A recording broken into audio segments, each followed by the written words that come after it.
Ya, Assalamualaikum warahmatullahi wabarakatuh. Perkenalkan, saya Christian. Saya di sini akan menjelaskan em, sedikit mengenai tugas logika saya, yang mana saya di sini mengambil judul silogisme kategoris. Silogisme kategorik. Silogisme sendiri itu merupakan suatu argumen deduktif yang terdiri dari dua premis dan satu kesimpulan, atau bentuk penyimpulannya itu tidak secara langsung. Keputusan berhubungan erat dengan premis. Jika premis-premisnya benar, maka kesimpulannya juga bisa benar. Nah, untuk dapat menarik konklusi perlu adanya pangkalan yang kita hubungkan dengan permasalahan yang lebih khusus pada term keduanya, sehingga akan lahirlah sebuah konklusi. Silogisme kategori sendiri itu merupakan silogisme yang terdiri dari tiga proposisi kategoris dan mengandung tiga term yang berbeda, di mana setiap term akan nampak dua kali dalam proposisi yang berbeda. Nah, bagaimana dua permasalahan dapat menghasilkan kesimpulannya yang absah? Contohnya, semua manusia tidak lepas dari keabsahan. Semua cendekiawan adalah manusia. Kalau diambil pangkalan umum dari kedua term di atas, maka proposisi pertama sebagai pernyataan yang universal yang ditandai dengan kuantifer semua. Sedangkan pangkalan khususnya itu ada pada proposisi yang kedua. Meskipun ia juga merupakan pernyataan universal, ia berada di bawah aturan pernyataan peraturan pertama.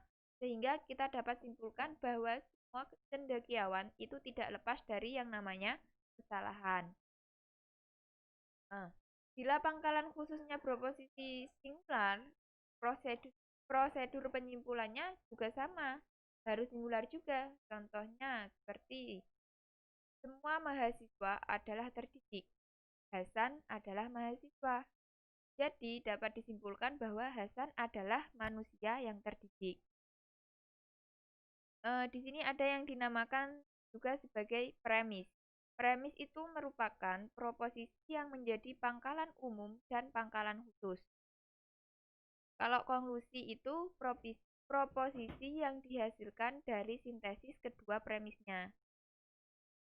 Sedangkan middle term itu merupakan term yang menghubungkan kedua premisnya.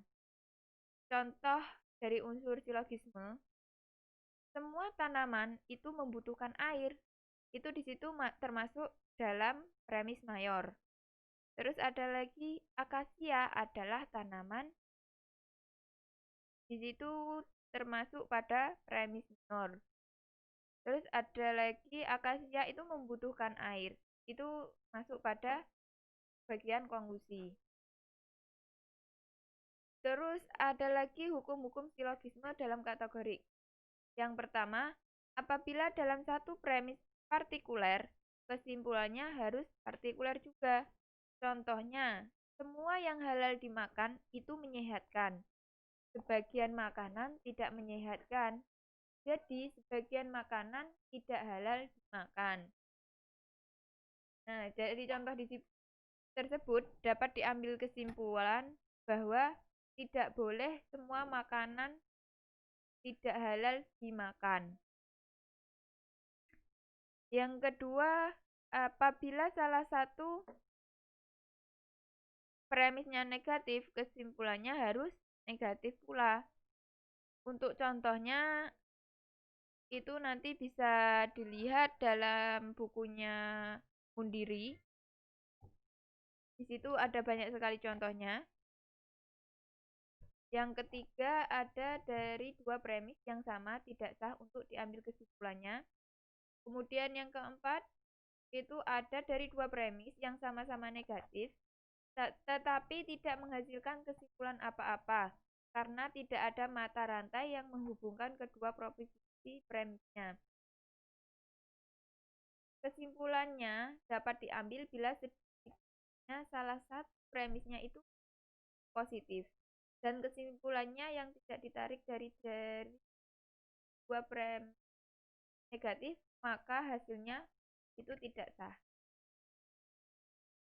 Kemudian yang kelima adalah salah satu dari term penengah harus mencakup dari dua premis yang term penengahnya tidak mencakup, maka akan menghasilkan kesimpulan yang salah.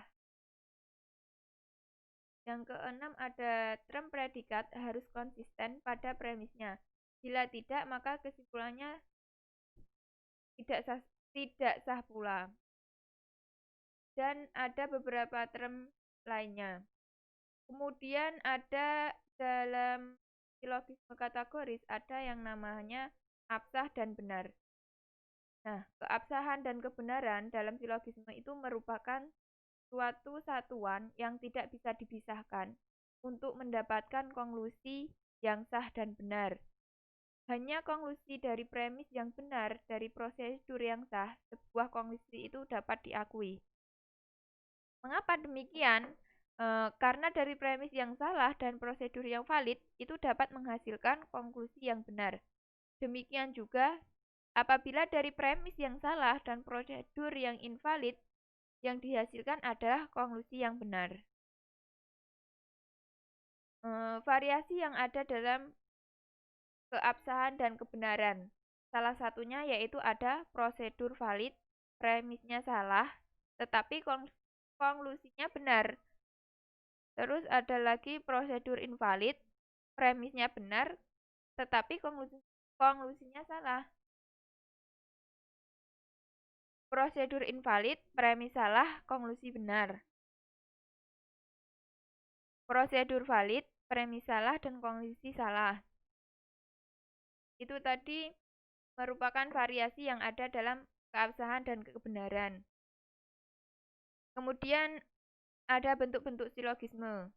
Yang pertama, medium menjadi subjek pada premis mayor dan menjadi predikat premis pada premis minor. Yang kedua, ada medium menjadi predikat baik pada premis mayor maupun premis minor. Yang ketiga, medium itu menjadi subjek pada premis mayor maupun premis minor. Dan selanjutnya yaitu medium menjadikan predikat pada premis mayor dan menjadi subjek pada premis minor. Demikian itu tadilah hasil tugas saya mengenai silogisme kategoris. Kurang lebihnya mohon maaf. Wabillahi taufik wal hidayah. Wassalamualaikum warahmatullahi wabarakatuh.